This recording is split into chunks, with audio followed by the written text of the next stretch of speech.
하나님의 말씀은 요한복음 4장 43절부터 54절인데요.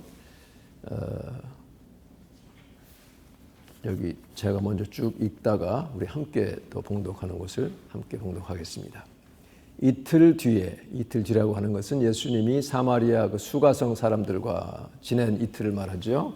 예수께서는 거기를 떠나서 갈릴리로 가셨다. 예수께서 친히 밝히시기를 예언자는 자기 고향에서는 존경을 받지 못한다 하셨었습니다. 그런데 예수께서 갈릴리에 도착하시니 갈릴리 사람들이 예수를 환영하였다. 왜냐하면 이미 예수님이 행하셨던 그런 기적들, 그런 이야기들을 들었기 때문이죠. 그들도 명절을 지키러 예루살렘에 갔다가 예수께서 거기서 하신 모든 일을 보았기 때문이다. 예수께서 또 다시 갈릴리 가나로 가셨다. 그곳은 전에 물로 포도주를 만드신 곳이다. 거기에 왕의 신하가 한 사람이 있었는데 그의 아들이 가버나움에서 앓고 있었다. 그 사람은 예수께서 유대에서 나와 갈릴리로 들어오셨다는 소문을 듣고 예수께 와서 제발 가버나움으로 내려오셔서 아들을 고쳐주십시오 하고 애원하였다. 아들이 거의 죽게 되었기 때문이다. 그러니까 이분은 믿음은 있었으나 예수님이 반드시 오셔야만 되는 걸로 그렇게 믿고 있었습니다. 48절 같이 읽겠습니다. 예수께서 그에게 말씀하셨다. 너희는 표징이나 기이한 일들을 보지 않고는 결코 믿으려고 하지 않는다. 그 신하가 예수께 간청하였다. 선생님, 내 아이가 죽기 전에 내려와 주십시오. 50절 같이 읽습니다. 예수께서 말씀하셨다. 돌아가거라. 내 아들이 살 것이다. 그는 예수께서 자기에게 하신 말씀을 믿고 떠나갔다. 그가 내려가는 도중에 종들이 마중 나와 그 아이가 살았다고 보고하였다. 그가 종들에게 아이가 낫게 된 때를 물어보니 어제 오후 1시에 열기가 떨어졌습니다 하고 종들이 대답하였다. 아이 아버지는 그때가 예수께서 그에게 내 아들이 살 것이다 하고 말씀하신 바로 그 시각인 것을 알았다. 그래서 그와 그의 온 집안이 함께 예수를 믿었다. 온 집안이 같이 믿었습니다. 이것은 예수께서 유대에서 나와서 갈릴리로 돌아오신 뒤에 행하신 두 번째 표징이다. 아멘. 이것은 하나님의 말씀입니다. 하나님께 감사. 오늘 제목은 표적과 기사인데요.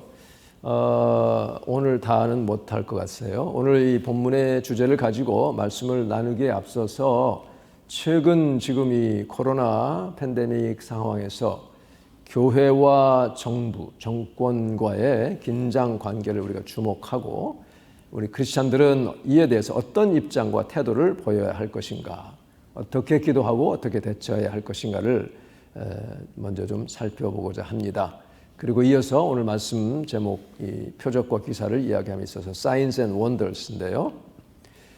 지금의 우리의 상황보다 훨씬 심각하고 고통스러웠던 100여 년 전에 한국 그 기독교사에 빛나는 믿음의 선진들에게 나타난 그 Signs and Wonders를 소개하는 것으로 오늘 말씀을 풀어가고자 합니다.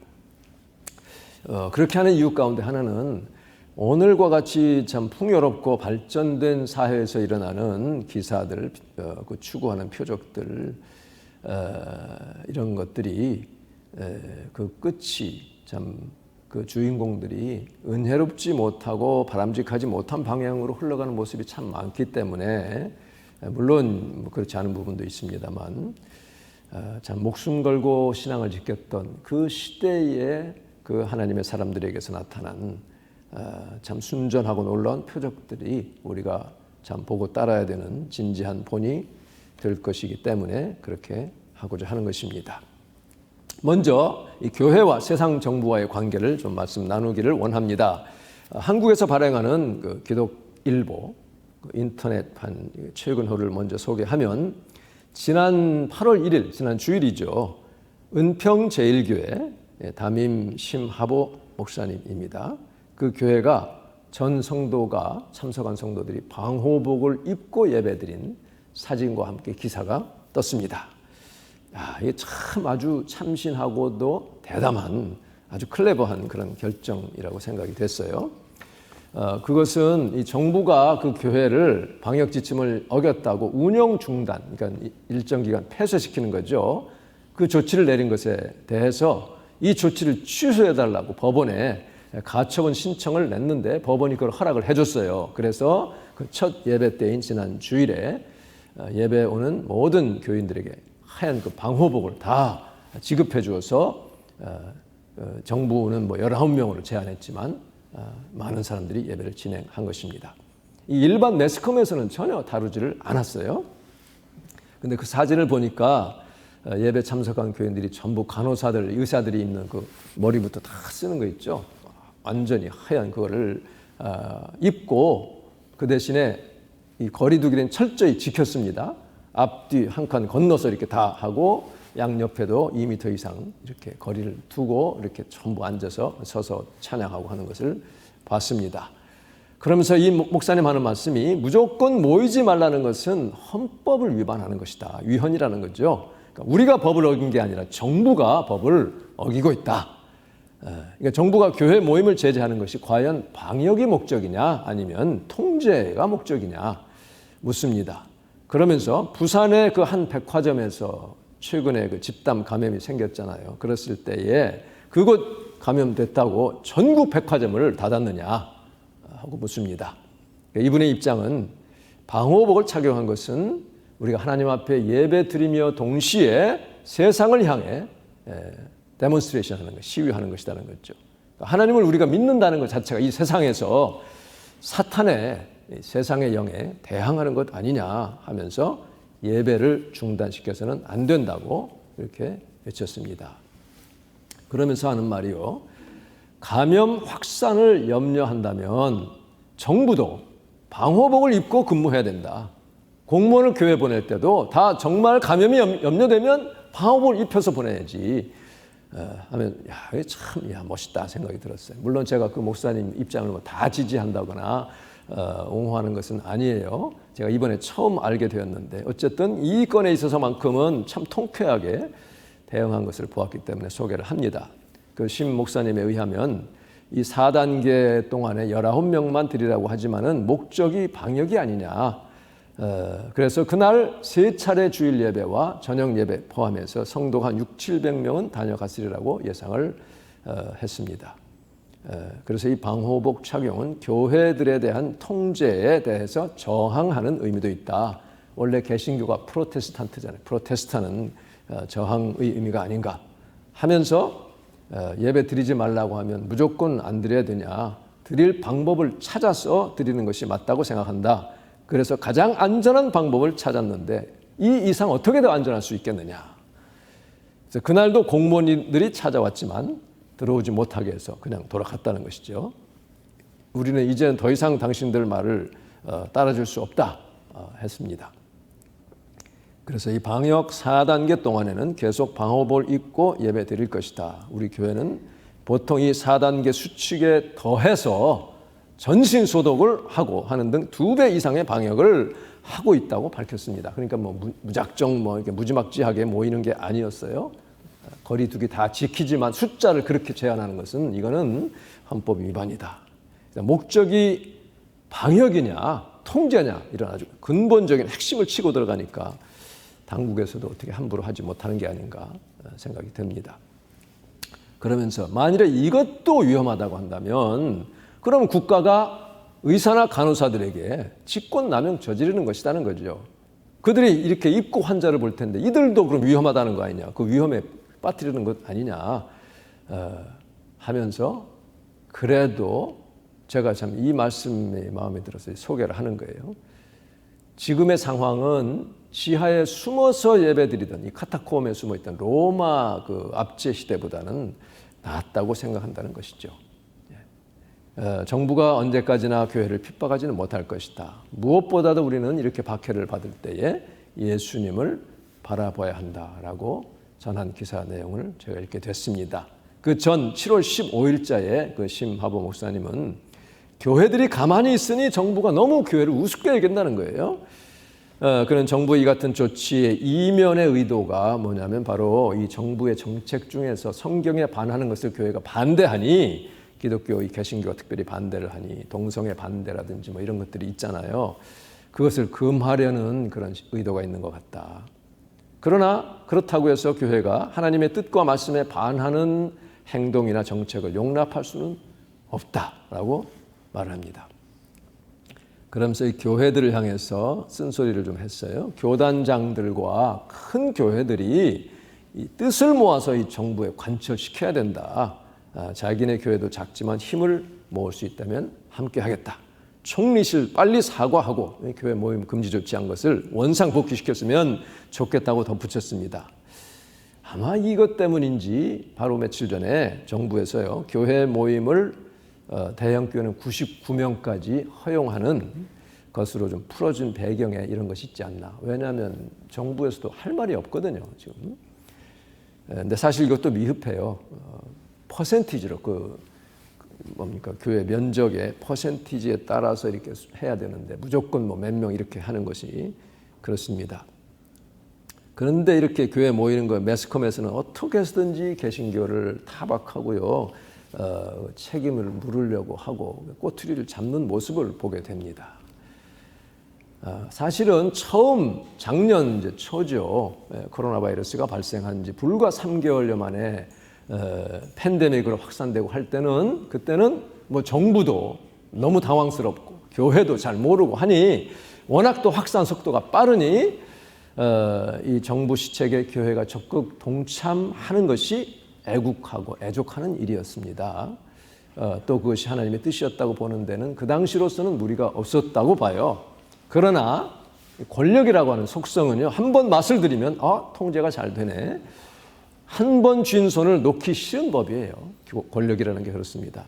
그래서 이번 기회에 그동안 눈엣 가시 같은 이 개신교 한번 길들여보자, 한번 잡아보자, 그런 마음이 들었을 것은 너무나 뻔합니다. 그래서 지난 8월 30일자에 제가 지금 돌아보니까 벌써 1년이 거의 됐습니다.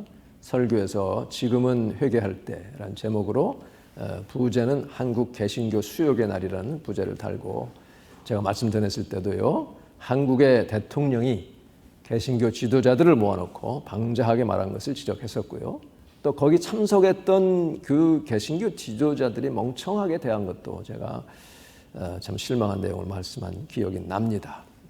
교회가 그래서요, 이런 때 정말 하나가 되고 연합전선을 펼쳐야 하고, 그렇다고 무조건 막 반대를 위한 반대를 한다든지 일반 시민들에게 피해를 입혀가면서 극단적으로 대치하는, 그래서 이 고통받는 시민들의 마음을 오히려 얻지 못하는 우를 범하면 안 되죠. 그것은 역효과가 나는 것입니다.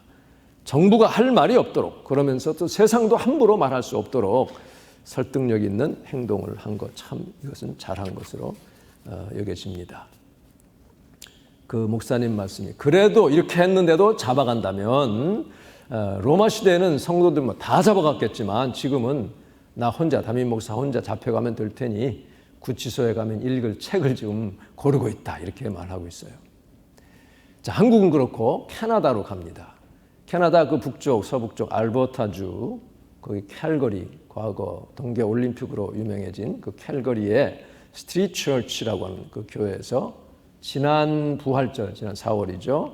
예배 중에 경찰관과 보건 당국자들이, 경찰관은 총을 찬 채로 제복을 입고 예배 중에 이렇게 뚜벅뚜벅 들어옵니다. 보니까 6명이 있어요. 밖에는 뭐 스와팀까지 있었다고 하는데, 들이닥치니까 이 목사님이 예배를 인도하다 말고 그 사람들을 향해서 일가를 아주 막 대성 호통을 치죠. 당장에 나가라고. 여기가 어딘 줄 알고 너네들 지금 예배 중에 들어오느냐. 이 분이 누구냐면 공산 치하에 있었던, 소련이 지배할 때에 그 폴란드 출신의 아르투르 파울라우스키라는 목사님입니다. 영장도 없이 예배 중에 쳐들어오냐? 당장 못 나가? 쫓아냈어요. 다 이게 동영상에 다 나왔습니다. 근데 그 다음 주에 또 찾아왔어요. 그러니까 이번에는 이제 목사님 예배하다 말고 나와가지고 또 막 신랑이 하는 장면이 나왔고요. 그러더니 결국은 한 두어 주 후에 4월 마지막 주인가 예배를 마치고 돌아가는 길에 하이웨이에서 무슨 체포 대작전하듯이 경찰차가 6, 7대가 이렇게 에워싸가지고 체포하는 장면이 또 이렇게 찍혔습니다. 그러면서 지난 20, 30년 동안 이 캐나다의 기독교에 대한 이 압박이 점점 도를 넘어가고 있다고 그 소개한 분이 평가를 하고 있습니다. 또 같은 그 엘버타주의 에드먼턴이라는 도시가 있죠. 거기에 있는 그레이스 라이프 처치의 제임스 코우츠 목사도 방역 지침 어기고 예배를 계속 드렸다고 해서 체포가 됐어요. 그러니까 그 부인 에린 코우츠 사모님이 하는 말이 캐나다가 과거에는 안 그랬는데 서서히 덮여지는 그 냄비 속의 개구리처럼 지금 하는 사이에 지금 벌써 캐나다는 교회에 대한 적대감이 커졌고 정부의 통제가 강화됐고 종교의 자유가 많이 침해를 당하고 있다고 말하고 있어요. 특히 그 시장은 머슬림입니다. 캐나다가 지금 어떻게 돼가고 있는지 모르겠어요. 이 코우츠 목사가 뭐 다 잘한 것 같지는 않지만 문제는 그렇다고 해서 이렇게 성직자를 막 체포해서 감옥에 집어넣는 그런 것은 한국도 웬만해서는 그렇게 안 하는데 이 캐나다가 민주국가가 맞나 싶을 정도로 참 충격적이었습니다.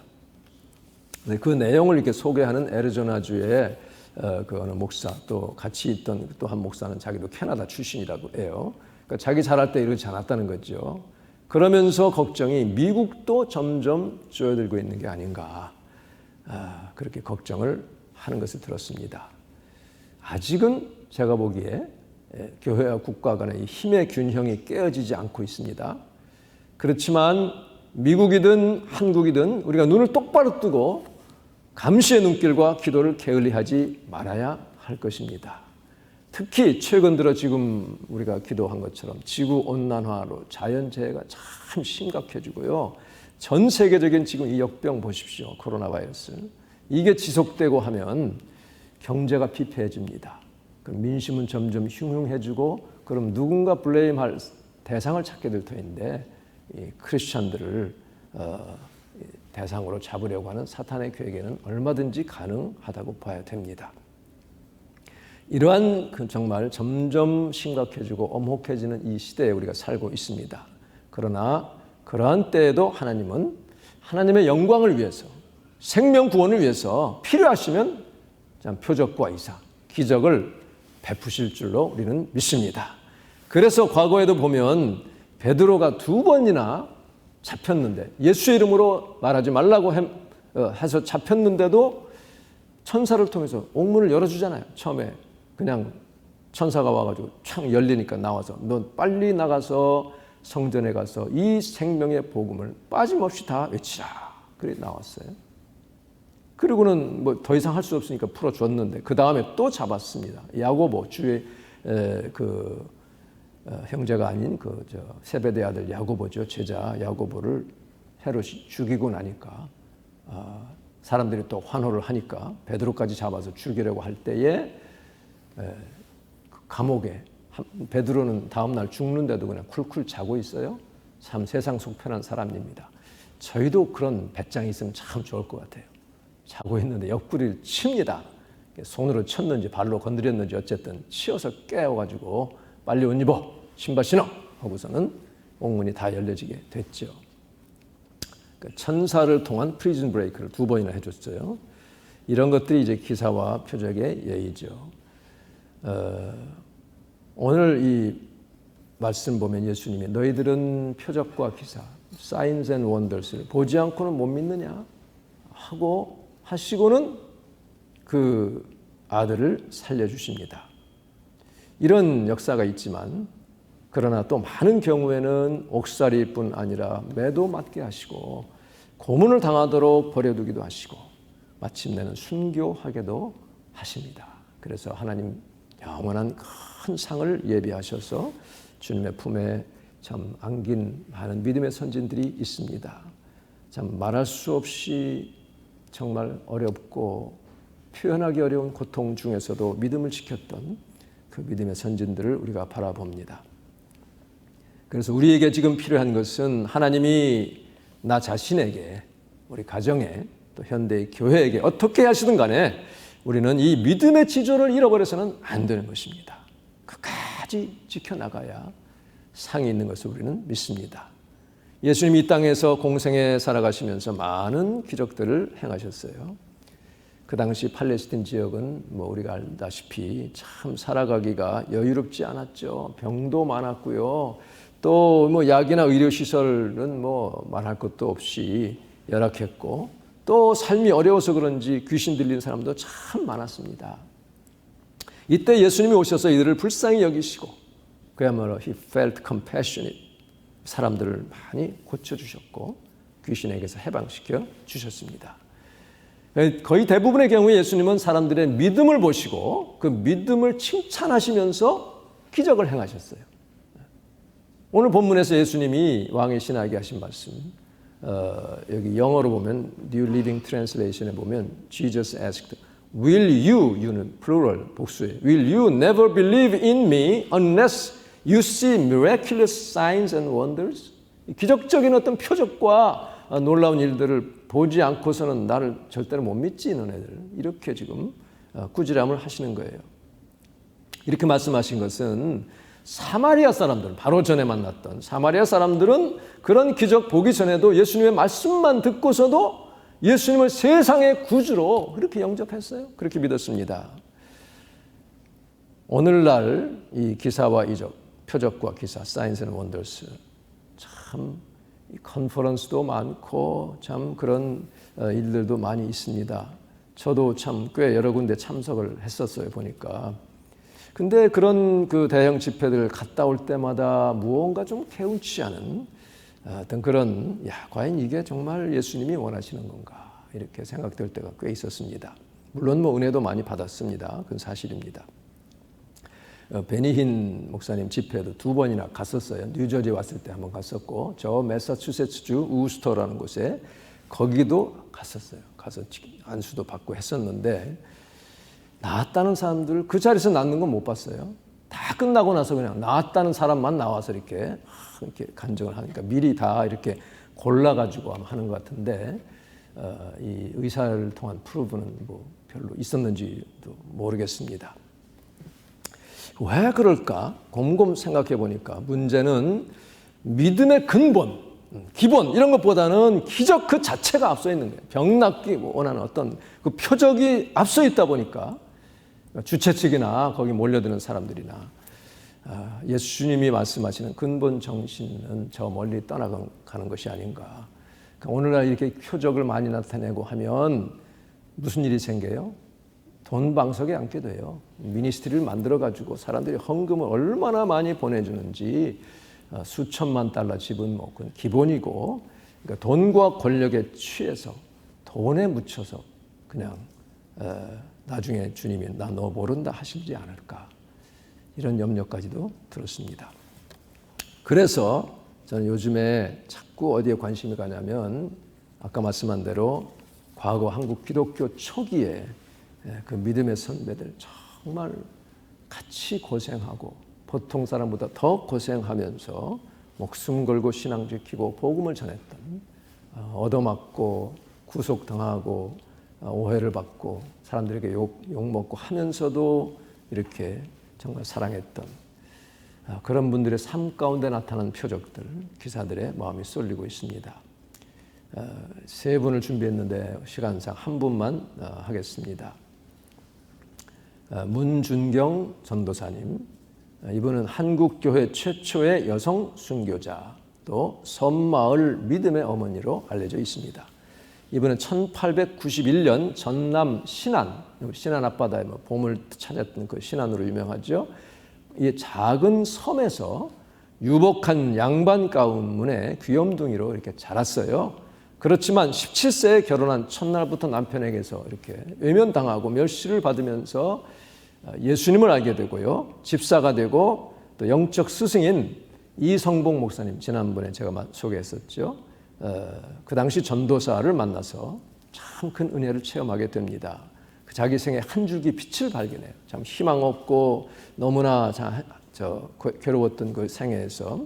그래서 그는 이제 매일 새벽 기도를 드리면서 사람들을 찾아다니면서 그 섬에서 전도를 하게 됐어요. 그리고 이제 성경을 좀 더 알고 전도 부인이 되려고 배를 골아가면서 경성 성서학원에서 공부를 합니다. 이게 이혼이 안 돼 있었기 때문에 그 무료 무슨 지원을 못 받아가지고 너무 고생을 했어요. 너무 배가 고파가지고 하루는 이거 어떻게 하나. 찬송을 하는데 환상 중에 예수님이 십자가 달려서 피 흘려서 꼭 계시는 것을 보고 내가 이렇게 약한가. 예수님은 이런 고통을 겪으셨는데 하고 회개하면서 주른 배를 움켜쥐고 땀 흘려 기도하고 나니까 조금도 배가 안 고파지는 그런 체험을 하게 됩니다. 섬들을 돌면서 교회를 개척하고 교인들을 돌보며 전도를 하는데요. 이게 섬들 이렇게 띄엄띄엄 다니다 보면 노두라고 해서 이렇게 길이 드러난 곳이 있고 밀물이 들어오면 길이 없어지는 그곳을 가다가 그만 밀물이 들어오는 바람에 빠져 죽을 뻔한 적도 여러 번 있었다고 합니다. 또 모여서 예배하고 성경 공부할 때에 주변에 그 안 믿는 청년들, 술꾼들이 막 돌도 던지고 램프가 깨지고 욕하는 건 기본이고 침도 뱉고 하는 그런 어려운 상황이었지만 꿋꿋이 이것을 이어갔습니다. 마치 바울이 우리가 천국에 가려면 많은 환난을 겪어야 할 것이다 한 것처럼 그런 환난을 다 견뎌냈어요. 근데 하루는요, 파도가 일고 바람이 심하게 불고 있는데 증도라고 하는 섬에서 이제 임자도로 가기 위해서 섬들이죠. 무리하게 배를 띄웠습니다. 성도들을 돌보고 전도를 하기 위해서. 근데 갑자기 파도가 거세지면서 무섭게 비바람이 붑니다. 그 배에 탄 사람들 다 무서워가지고 그냥 바닥에 엎드려가지고 다 죽게 됐다 해가지고 막 비명을 지르면서 사공도 그냥 다 놓고 벌벌 떨고 있을 때 이 문중경이 기도를 합니다. 살아계신 하나님, 제가 여기서 죽는다면 불쌍한 저 어린 양들은 어떻게 합니까? 누가 돌본단 말입니까? 저는 하나님 믿고 전도자가 됐으니 죽어도 상관없지만 이제 막 개척교회에 남아있는 성도들을 생각하면 이렇게 죽을 수 없습니다. 제게 주신 사명 완수하고 죽게 해주세요. 주님은 말씀 한마디로 바람을 잔잔케 해주지 않았습니까? 이 파도와 바람을 잔잔케 하여 주옵소서. 주님 믿습니다. 기도를 마쳤는데 정말 거짓말처럼 바람이 잔잔했어요. 그냥 언제 그랬나들. 그러니까 이제 바위 위에서 감사 찬송을 부르고 거기 배에 타고 있던 모든 사람들이 예수를 믿게 되는 정말 사인스 앤 원더스가 나타났다는 것입니다. 그분은 6.25 때 이제 9월 27일 인민군들이 거기 있는 사람들을 문전석까지 잡아가지고 어디로 끌고 나갔어요. 죽이려고. 그러다가 보니까 너무 급하니까 그냥 어떻게 처리를 못하고 그 다음날 다 도망가 버렸어요. 그날 밤에. 28일 됐는데 아무도 없으니 이제 살게 됐는데 그런데 아직도 이 공산당들은 남아서 이 증도의 양민들을 막 학살하고 있었어요. 몽둥이로 막 때리고 죽창으로 찔러 죽이고. 그러니까 이성봉 목사님이 너무 이분을 이제 사랑하고 살리려고 이제 공산당까지 다 물러날 때까지 좀 기다렸다 들어가시오. 그랬으나 주님의 양들이 이렇게 혹독한 그런 수모를 겪고 일을 당하고 있는데 제가 이러고 있을 수는 없습니다 하고 들어가요. 들어가서 결국은 잡혀가지고 그 증동리 앞 백사장에서 다른 이제 성도들과 함께 막 매맞고 죽창으로 찔리고 하는데 그 찔리는 와중에도 간절히 애원합니다. 우리 교인들만은 좀 해치지 말아주세요. 그러고 있는데 한 사람이 총구를 들이대고 방아쇠를 당깁니다. 그때 그는 자기가 평소 흠모하던 스데반의 기도를 하죠. 하나님 아버지, 내 영혼을 받아주세요. 59세가 되어서 참 주님의 품에 안깁니다. 이런 분들을 통해서 일어난 많은 표적과 기사들은 참 아름답고 좋은 열매들이 나타납니다. 그를 통해서 많은 지도자급 목사들이 배출이 됐습니다. CCC 그 대표 김준곤 목사님이라든지 성결교회 아주 훌륭하셨던 이만신 목사님 이런 분들이 배출이 됐고요. 그가 섬겼던 진리교회에서는 그가 양육한 제자 13명이 순교를 했고 또 그 문중경 전도사가 개척한 교회에서는 70명의 목회자가 나왔다고 합니다. 그 신안군의 복음화율이 그를 통해서 35%나 되고 또 이 증도 그곳은 천국의 섬이라고 불리는데 복음화율이 90%나 된다고 합니다. 참 놀라운 일이 아닐 수가 없습니다. 우리 주님께서 정말 그 과거 사도 시대에 친히 그 표적과 기사를 통해서 주의 그 말씀을 이렇게 증언하셨다라고 성경에 기록되고 있습니다. 우리가 자칫 사람의 초점을 맞추기가 참 쉽습니다. 그러나 사도 베드로와 요한은 나면서 그 일을 걷지 못하는 사람을 고친 다음에 사람들이 막 몰려드니까 왜 우리에게 주목하느냐? 우리 개인의 권능과 경건으로 한 것처럼 왜 그러느냐? 또 바울도 루스드라에서 그야말로 나면서 걷지 못한 사람을 일으키니까 사람들이 막 제사를 드리려고 하죠. 이 사람은 제우스다, 이 사람은 뭐 헤르메스다. 요새 헤르메스는 가방으로 유명하지만 어쨌든 이렇게 제사를 드릴 때 자기 옷을 찢으면서 하나님이 이렇게 하지 말라고 지금 하셨고 내가 그래서 복음을 전한다. 오늘의 우리는 은근히 이런 것을 인조하지는 않았는가 그런 생각을 하게 됩니다. 다음에 또 말씀을 계속하겠습니다. 이 표적과 기사는 배워서 되는 게 아니고요. 어떤 포뮬러가 없어요. 하나님이 그렇게 일으키실 의무도 없습니다. 무슨 컨퍼런스에서 듣는 그런 것이 아니라 정말 자기 목숨 바쳐 예수님의 사랑을 나타낼 때 주님께서 신이 역사하시는 것을 우리는 믿습니다. 정말 이 시대에 우리가 구할 것은 표적과 기사가 아니라 정말 주님을 사랑하고 끝까지 믿음을 지키는 그런 믿음의 사람이 되어서 하나님이 필요할 때에 따라서 구원하시는 그런 역사를 체험하는 저와 여러분 되시기를 주님의 이름으로 축원합니다. 기도하겠습니다.